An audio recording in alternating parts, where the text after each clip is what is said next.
CCTV ফুটেজটা দেখুন এবং এই নররাক্ষসদের নাম জানেন?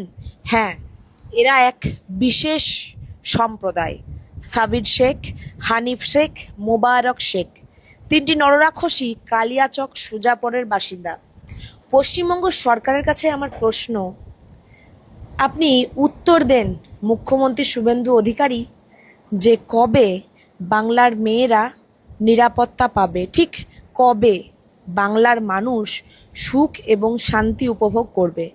বাংলার মানুষ তো অনেক আশা ভরসা করে আপনার হাতে বাংলাকে তুলে দিয়েছে যাতে বাংলার মানুষ এবং বাংলার মেয়েরা নিরাপত্তায় থাকতে পারে, কিন্তু কেন বলুন তো এখনো পর্যন্ত আমাদেরকে এই দিনটা দেখতে হচ্ছে?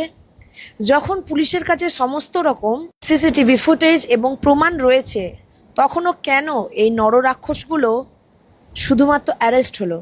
তাদেরকে কেন ঘটনাস্থলেই এনকাউন্টার করা হলো না? কিসের জন্য? বিশেষ সম্প্রদায়, দুধেল গাই, সেই জন্য? একটু ভাবুন, ভেবে চিন্তা করে দেখুন।